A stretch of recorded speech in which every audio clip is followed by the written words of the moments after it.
Welcome to The Facts. I'm Rosalyn Tavanis. Literacy in the U.S. has historically been used as a method of control and oppression. Throughout our history, only upper-class and privileged white men were allowed to learn. Schools were not free as they are today. In our early and mid-history, only a select few were provided an education. For that reason, this created a class system that kept the poor powerless and the rich powerful.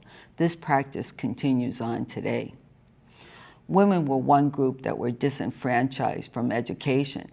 Early Americans believed it was a waste to educate women, as their positions were basically to run a home and raise a family. It is said that 1/2 of the women born around 1730 were illiterate.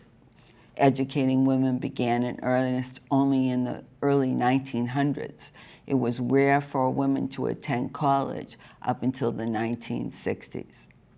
For slaves, the situation was even worse. After the slave revolt in 1831, all slave states except Maryland, Kentucky, and Tennessee passed laws making it illegal to teach slaves to read and write. Why? It was thought that if slaves were taught to read and write, they could access information such as newspapers, books, and most importantly, understand their rights. Slave owners understood that by keeping their slaves illiterate, they continued to be powerless, as these owners understood that literacy was power. Today in the U.S., 32 million adults are considered to be illiterate, which represents approximately 14% of the entire adult population. On the global scale, the U.S. ranks 125th in literacy.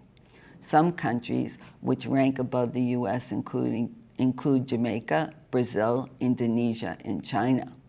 The most literate countries ranking number 1 include Andorra, Finland, and North Korea, to name a few. Why does the U.S. have this literacy problem? According to the National Commission on Adult Literacy, there are certain factors affecting this issue.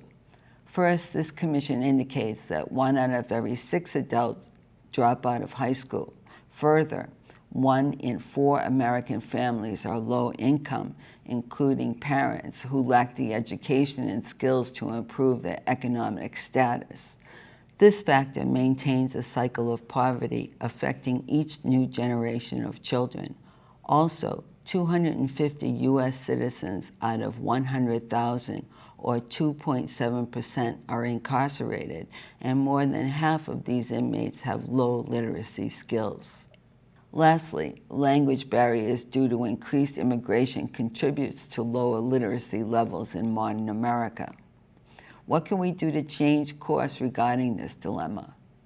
Because illiteracy does not exist as a singular issue, there is no single solution. Right now, there are 2-generation programs across the U.S. that help both children and parents with literacy, job training, and community assistance. There are also programs to aid immigrants, which then help them obtain higher paying jobs and other important opportunities. Lastly, already in place are organizations in communities that provide services and support to public schools and directly to families.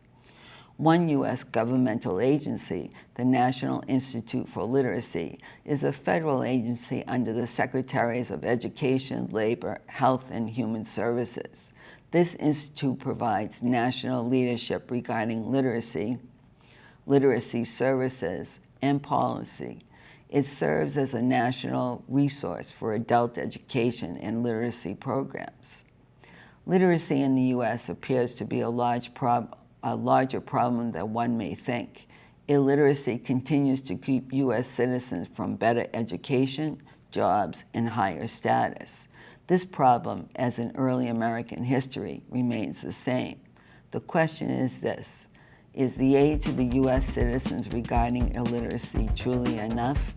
Thanks for watching. I'm Rosalyn Tavanis.